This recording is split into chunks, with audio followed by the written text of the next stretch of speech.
Galerinha, tudo bem com vocês? Aqui é a professora Heleneide e hoje a gente vai ter mais uma videoaula. Na aula de hoje estudaremos o sistema circulatório, linfático e urinário, certo? Vamos começar falando sobre o sistema circulatório, que é constituído pelo coração, pelo sangue, que é o líquido que vai correr, e pelos vasos sanguíneos, que parecem tubos ocos que percorrem todo o nosso corpo. O coração ele é responsável por impulsionar o sangue através desses vasos durante 24 horas por dia, 7 dias por semana, ou seja, nunca para.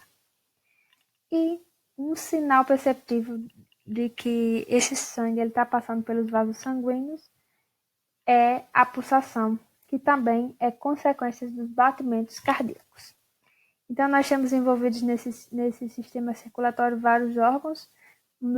O principal órgão da circulação é o coração, certo? E a gente vai ver também que há também a atuação de órgãos como o pulmão. O sistema circulatório, ele transporta substâncias e essas substâncias, elas compõem o que a gente chama de... Várias substâncias formam o que a gente chama de sangue, que vai levar até as células as substâncias que elas necessitam para funcionar e se manter viva, além de levar, e essas substâncias principalmente são nutrientes e oxigênio. Além disso, o sangue também vai transportar substâncias que devem ser descartadas e eliminadas, como, por exemplo, a urina e substâncias expelidas, no caso, gases respiratórios como o gás carbônico, certo? Além disso, o excesso de água e produtos de respiração e materiais provenientes da limpeza do organismo também devem ser eliminados das células. E essa eliminação também vai acontecer através do sangue. E o que seria o sangue? Eu já falei que é a água e várias substâncias, né? Essas substâncias, elas podem estar dissolvidas no sangue ou não. E aí nós podemos, se a gente centrifugar o sangue, que seria um processo acelerado de decantação, utilizando um equipamento chamado de centrífuga, a gente vai obter duas partes. O plasma, que seria a água, os açúcares, sais minerais, proteínas, vitaminas e etc., certo? Que corresponde a aproximadamente 55% do volume do sangue. E os elementos figurados, que seriam glóbulos vermelhos, que são as hemácias, as células vermelhas do nosso sangue. Glóbulos brancos, que seriam as células de defesa, relacionadas com as defesas e imunidade do organismo. E as plaquetas, que são fragmentos de células que são importantíssimos para a coagulação. E esses elementos figurados correspondem a 45% do percentual do sangue. Além disso, se a gente pegar, por exemplo, esse 55% de plasma e analisar, a gente vai ter cerca de 91% de água, 7% de proteínas. A água, ela tem a função de solvente, ou seja, vai dissolver, diluir os nutrientes do sangue. 7%, cerca de 7% são proteínas que vão estar relacionadas à defesa, por exemplo, anticorpos, à coagulação do sangue e etc. E outras atividades importantes. E cerca de 2% são íons, que são os sais minerais, por exemplo, digamos assim, glicose, lipídios, aminoácidos, hormônios que não são tão solúveis assim em água, não são solúveis em água, porque tem caráter lipídico, nesse caso aí, vitaminas e gases, como gás carbônico, CO2. E esses componentes, eles têm a função de controle da pressão osmótica, principalmente os sais, os íons, do pH do sangue e do pH do sangue. Se a gente pegasse os 45% dos elementos figurados e fizesse análise, a gente ia encontrar mais ou menos 4.800.000 a 5.400.000 hemácias por milímetro cúbico. E as hemácias elas têm a principal função de transportar o gás oxigênio do corpo, leva oxigênio para distribui o oxigênio do corpo e captura o gás carbônico. E a gente encontraria também essas células de defesa, os leucócitos, neutrófilos, linfócitos, monócitos, eosinófilos e basófilos. Cada um tem uma contribuição importante na defesa, né, no nosso sistema imunitário. E nós encontraríamos de 250.000 a 400.000 plaquetas por milímetros cúbicos. Plaquetas, lembrando que são fragmentos de células, digamos assim, mortas, que são muito importantes para a coagulação sanguínea. A gente vai ver o que é coagulação daqui a pouco. E aí, os vasos sanguíneos, né, que são basicamente de 3 tipos: as artérias e arteríolas, os capilares e as veias e vênulas. No caso das artérias e arteríolas, elas vão conduzir o sangue para fora do coração. Então, elas são responsáveis por transportar, né, tirar do coração o sangue e bombear, digamos assim, para outras regiões do corpo.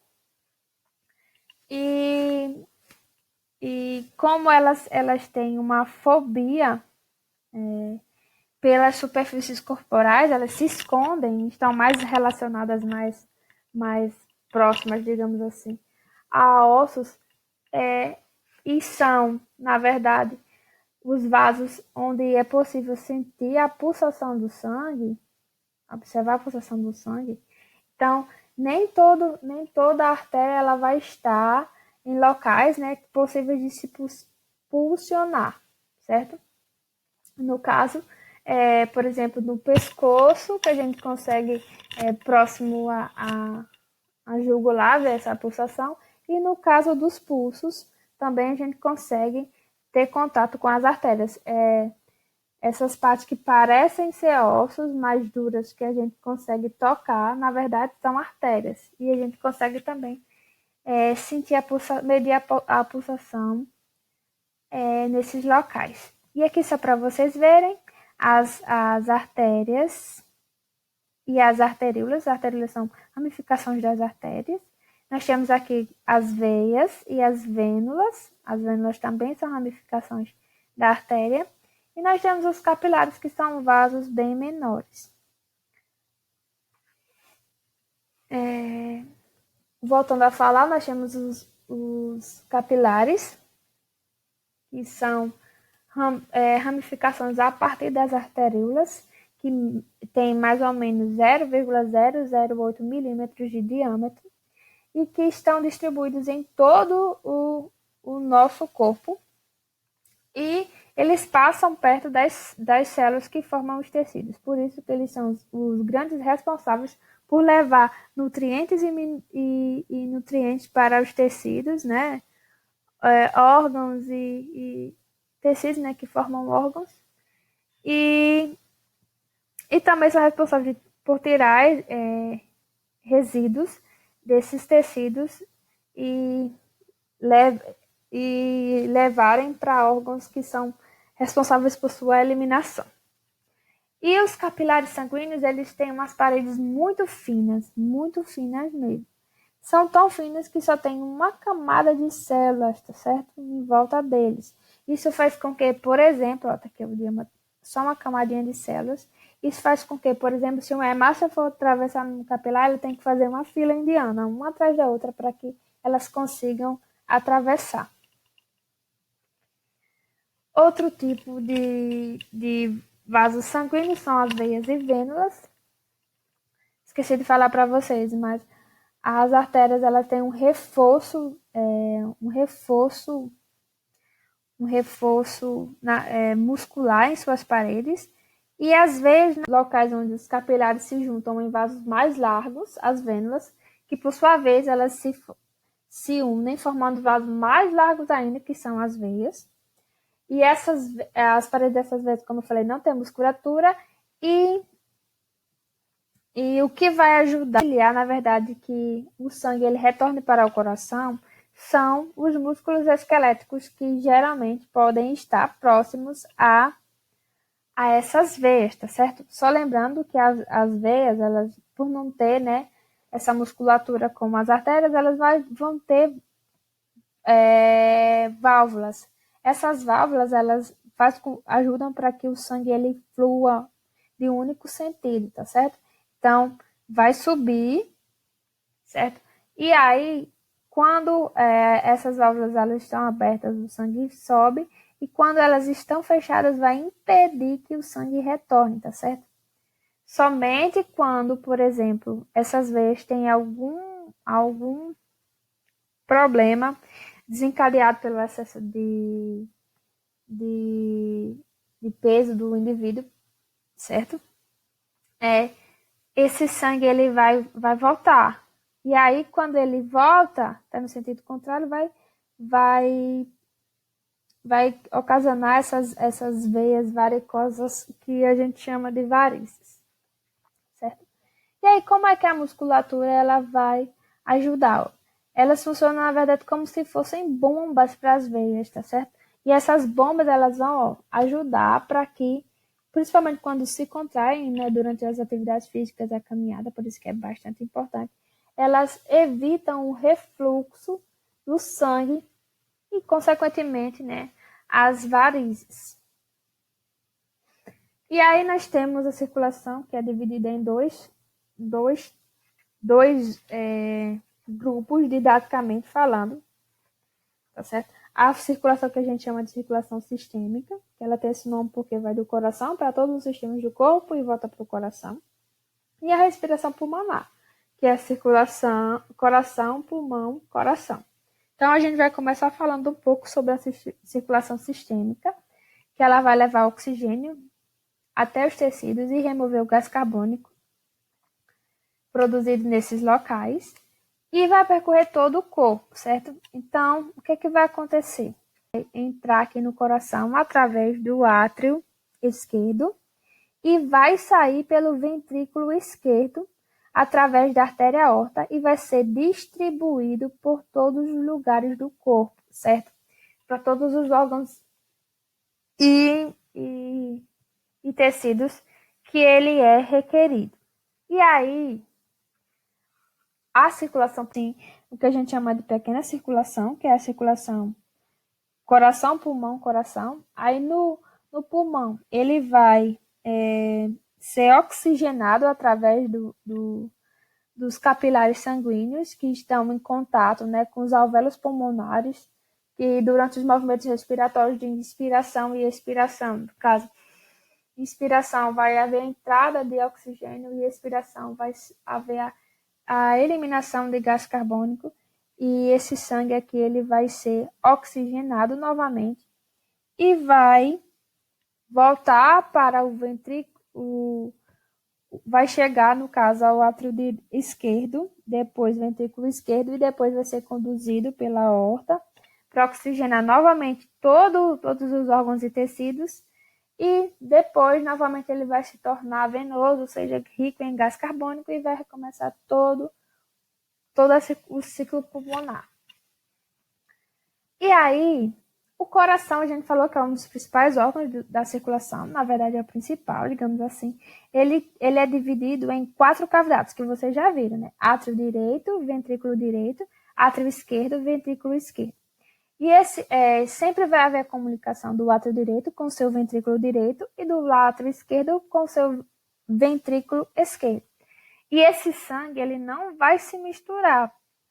Geralmente não há o refluxo, digamos assim. Porque graças a essas válvulas que estão aqui, para justamente impedir que aconteça, né, o refluxo de sangue, certo? E essas válvulas, o funcionamento delas pode ser detectado além do ecocardiograma, digamos assim, também pela ausculta, utilizando um equipamento que é o estetoscópio. E aí a gente vai ver agora o trajeto, né, completo da respiração, que é que é o que realmente acontece na prática. Não para, não tem essa divisão entre respiração sistêmica, circulação sistêmica e circulação pulmonar. Está completamente integrado. Então, só recapitulando mais uma vez, o sangue, ele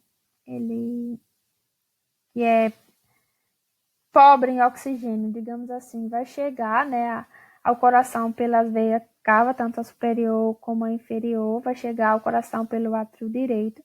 E esse átrio direito ele vai conduzir o sangue até o ventrículo direito, e esse ventrículo direito vai encaminhar o sangue até a artéria pulmonar, que vai levá-lo até, até os capilares pulmonares que estão em contato com os alvéolos pulmonares, e vai haver a troca de gás carbônico por oxigênio, tá certo? Aqui está cheio de gás carbônico, e aqui, durante os movimentos respiratórios de inspiração, a gente consegue trocar esse gás carbônico pelo gás oxigênio nos alvéolos pulmonares, e agora o sangue está rico em oxigênio e vai ser distribuído por todo o corpo. Para isso, ele vai entrar, né, no coração pelo átrio esquerdo, depois vai para o ventrículo esquerdo, depois vai ser levado pela artéria aorta para todos os órgãos e tecidos do corpo,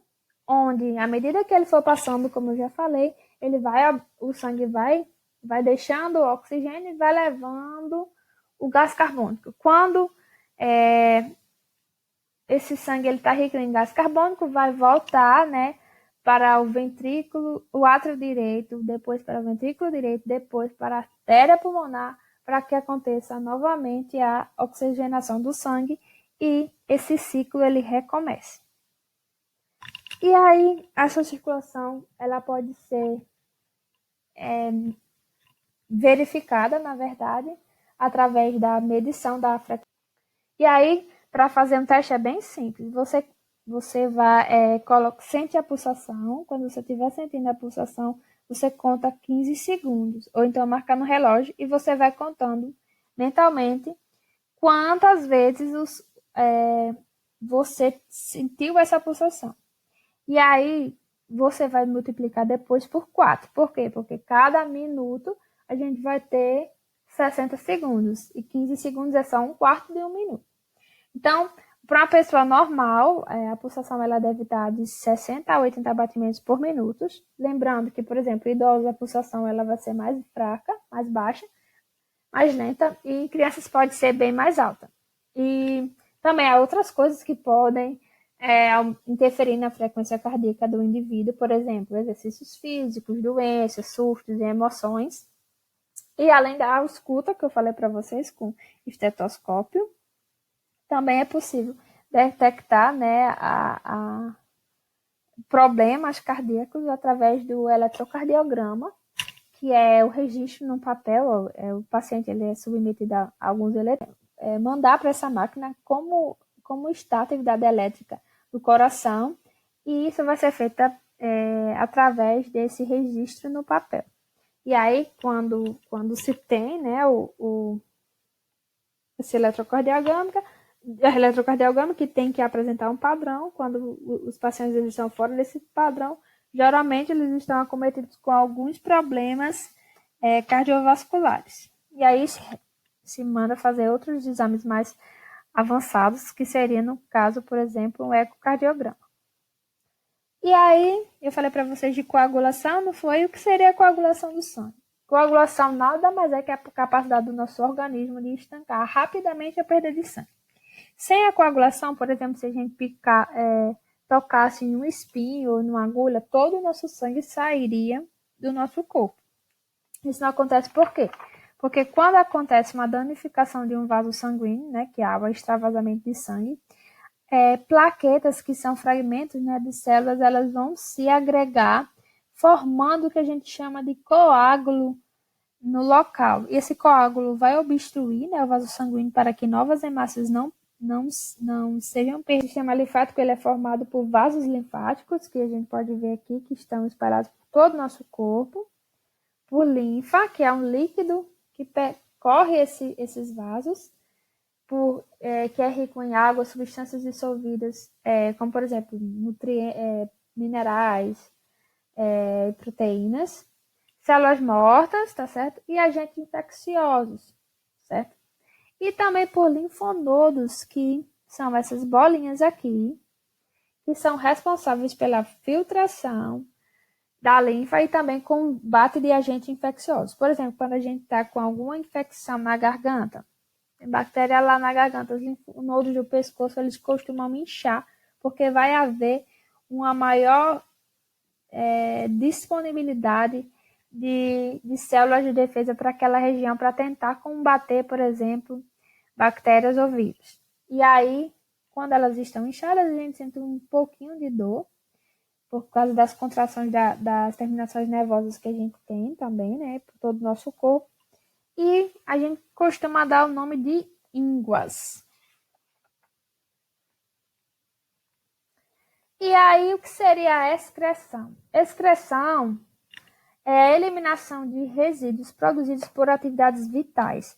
E nós temos dois principais tipos de excretas no nosso corpo, que são bastante tóxicos e indesejáveis: o gás carbônico e a ureia.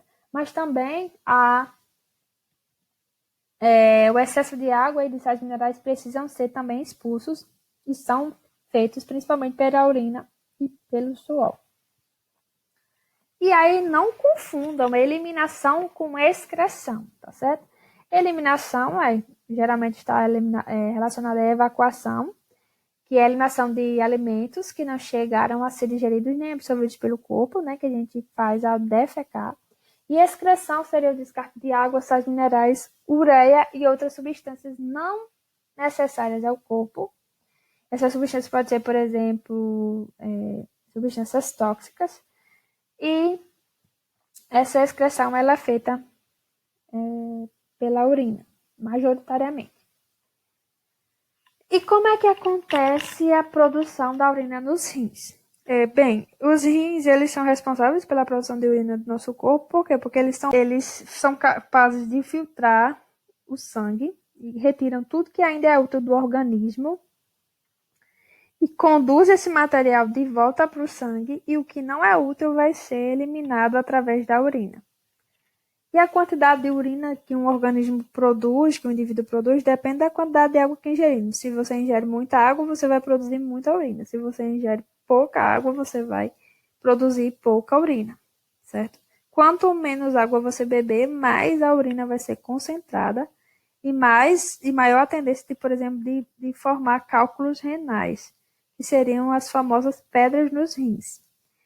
E os rins também, eles são excreta, né, medicamentos e drogas. Por exemplo, nos exames antidoping, é colhida a urina, né, e feita análise, porque algumas substâncias elas são excretadas principalmente na urina. E aí nós temos o sistema urinário,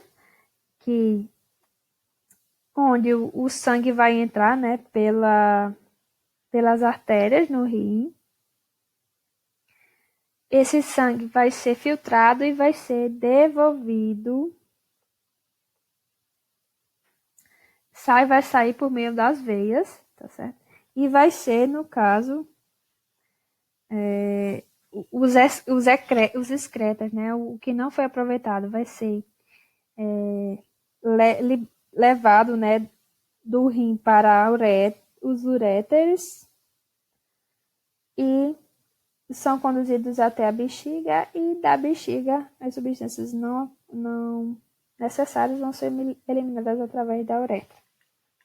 E assim terminamos mais uma aulinha de hoje. Está disponível no capítulo 3, página 49 a 75.